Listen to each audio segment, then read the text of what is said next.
মমতা বন্দ্যোপাধ্যায় সরকার তার সরকারের প্রচার করবে, দল তার দলের প্রচার করবে। দল তৃণমূল দলের স্ক্যাম করবে না, দলের সরকারের অনেক প্রজেক্ট আছে করতে পারে, কেন্দ্র সরকারের অনেক বিজেপির কাম করে না, তাহলে হচ্ছে রাজ্য সরকার প্রশাসন এলে অবশ্যই আপনাদের গাড়ি ছিল। এই কারণে আটকেছি বলবো, 100 দিনের কাজ এটা সরকার দেয়, যেই সরকার দেয় সরকার দেয়। আপনার ভুলভাল বিভ্রান্তি প্রচার, আমার কথা শেষ হোক আপনি বলবেন। আমার আমার আমি আমি আমি আপনাকে বলছি 100 দিনের কাজের টাকা যে কোনো গভর্নমেন্ট দেয়, এটা দল দেয় না। দলের পক্ষ থেকে বিভ্রান্তিমূলক আপনারা প্রচার করছেন যে দলের তৃণমূল দলের পক্ষ থেকে 100 দিনের কাজের টাকা ক্যাম্প। আমি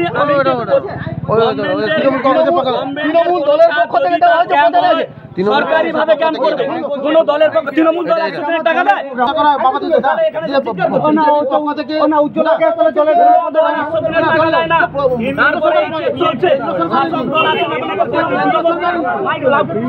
প্রচার করছেন সেটা আলাদাই শুধু কি করে প্রচার করছেন? আপনারা ভুলভাল মানুষের টাকা দিচ্ছেন। আপনাদের 15 বছর সরকার আছে, আপনারা দুর্নীতির দায়ে মানুষকে টাকা দেন, আপনারা কি করেছেন? বলছি আমরা আজকে টাকাটা কে দেয়? দাঁড়ান, আমরা রাজ্য কারণে আছে, রাজ্য সরকার দিচ্ছে 100 দিনের টাকা, আর আপনার এখানে আছে কেন্দ্রীয় সরকার চালাবো। আপনার প্রচারটা হচ্ছে 100 দিনের টাকা কেন্দ্রীয় সরকার টাকা দেয়নি বলে, আর আপনি বলছেন একজন তৃণমূলের নেতৃত্ব রাজ্য সরকার টাকা দেয়নি বলে রাজ্য সরকার দিচ্ছে।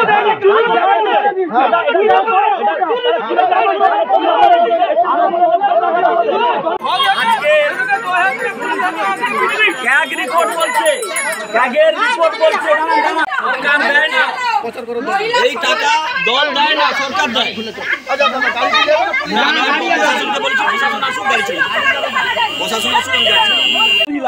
তারা কাজ করে টাকা পায়, ক্যাগের রিপোর্ট কি তারা ভুল ভুল তথ্য দিচ্ছেন, ক্যাগের রিপোর্ট ভুল তথ্য দেবেন না, আর যারা কাজ করেনি তাদের নামে টাকা ভুল তথ্য দিচ্ছেন। আমাদের বাড়ির তৃণমূলের নেতা আর আপনারা প্রচার করছেন তৃণমূল সরকার দিচ্ছে।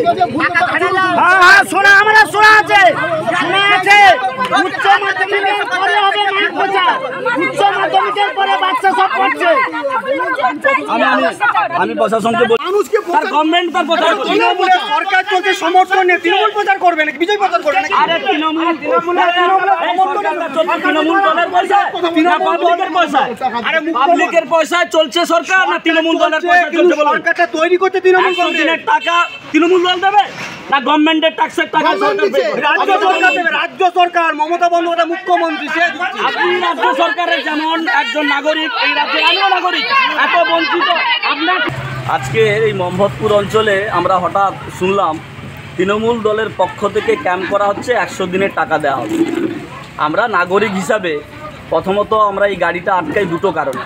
উচ্চ মাধ্যমিক চলাকালীন এইভাবে লাউডস্পিকারে এই একটা সরকার, যে দলটার নেতৃত্বে সরকার চলছে, তাদের কোনো দায়বদ্ধতা নেই, তারা লাউডস্পিকার বাজিয়ে 100 দিনের টাকা দেবে এই ভাঁওতাবাজি প্রচার করছে মানুষের সামনে। আপনারা বলুন 100 দিনের টাকা কে দেয়? কোনো দল দেয়? এটা সরকার দেয়। আজকের এই গরিব মানুষরা যারা এই মায়েরা 100 দিনের কাজ করেছে, তারা জব কার্ডে তাদের প্রাপ্য টাকা পায়নি আজকে 2 বছর ধরে। এদের পরিচালিত গ্রাম পঞ্চায়েত, পঞ্চায়েত সমিতি, জেলা পরিষদ 15 বছর ধরে এদের গভর্নমেন্ট চলছে। এরাই টাকা চুরি করেছে, টাকা চুরির দায়ে এইসব মায়েরা আজকে টাকা পায়নি। সেই চোররা আজকে লোকসভার আগে সাধুছে, যে মানে ছাক দিয়ে মাছ ঢাকার চেষ্টা করছে, প্রচার করছে তৃণমূল দলের পক্ষ থেকে 100 দিনের কাজের টাকা দেওয়া হবে, ক্যাম্প করছে। এদের লাজও নেই, লজ্জা নেই। কিছুদিন আগে দেখেছেন জব কার্ডের লিস্ট বেরিয়েছে, এখানে নন্দিনী গোল জেলা পরিষদের সদস্যা, সে তার স্বামী এই 100 দিনের কাজ কোনোদিন কোদাল হাতে নিয়ে যায় না, তার লিস্টে নাম রয়েছে। দাউদপুর সহ নন্দীগ্রাম বিধানসভা সারা রাজ্যের অধিকাংশ তৃণমূলের নেতা নেত্রী বুথ সভাপতি তাদের এই জব কার্ডের নামের লিস্টে টাকা পাওয়ার লিস্টে নাম রয়েছে। একদম নির্লজ্জ, দুর্নীতির দায়ে আজকে এই গরিব খেটে খাওয়া মায়েদের 100 দিনের কাজের টাকা থেকে বঞ্চিত করেছে। আজকে প্রচার করছে লোকসভার আগে, এদের লজ্জাও নেই, একদম নাক কাটা। একদম কেন্দ্রীয় সরকার বাংলার প্রতি যে বিমাতৃসুলভ আচরণ করছে, একটা অর্থনৈতিক অবরোধ তৈরি করার চেষ্টা করছে। ফলে মানবিক মুখ্যমন্ত্রী মমতা বন্দ্যোপাধ্যায় বাংলার প্রায় 24 লক্ষ 100 দিনের জব হোল্ডার তাদের অ্যাকাউন্টে সরাসরি ডাইরেক্ট বেনিফিট হিসাবে মার্চের 1 এবং 2 তারিখ টাকা দেবে। রাজ্য সরকার অর্থাৎ এই বাংলা যে আত্মনির্ভর বাংলা মমতা বন্দ্যোপাধ্যায়ের নেতৃত্বে এবং অভিষেক বন্দ্যোপাধ্যায়ের সেনাপতিত্বে, এটা বিজেপি কোনোভাবে মেনে নিতে পারছে না। তারা হয়তো ভেবেছিল যে কেন্দ্রীয় সরকার টাকা না দিলে এই বাংলার 100 দিনের কাজ করে থাকা সাধারণ প্রান্তিক মানুষ অর্থনৈতিকভাবে বঞ্চিত হবে। কিন্তু এখনও মমতা বন্দ্যোপাধ্যায় জিন্দা আছে, এখনও মমতা বন্দ্যোপাধ্যায় বেঁচে আছেন এই রাজ্যে। তাই মমতা বন্দ্যোপাধ্যায় যতদিন থাকবেন বাংলার মানুষকে তিনি ভাতে মারতে দেবেন। সুতরাং রাজনৈতিক দেউলিয়াপনা হয়ে রাজনৈতিক অস্তিত্বহীনতায় ভুগছে যারা, তারাই আজকে এরকম অশান্তি পাকানোর চেষ্টা করছে। রাজ্যে 100 দিনের প্রকল্পের শ্রমিকের টাকা কেন্দ্র সরকার না দিলে সেই টাকা মিটাবে খুদ রাজ্যের মুখ্যমন্ত্রী মমতা বন্দ্যোপাধ্যায়। এই ঘোষণাই করেছিলেন মুখ্যমন্ত্রী মমতা বন্দ্যোপাধ্যায়। তারপর আমরা দেখেছি সারা রাজ্য জুড়ে ব্যাপক পরিমাণে তৃণমূল কর্মী সমর্থক তারা কেউ ক্যাম্প করে, কেউ মাইকিং করে কিন্তু মুখ্যমন্ত্রী মমতা বন্দ্যোপাধ্যায় সেই নির্দেশিকার প্রচার শুরু করে।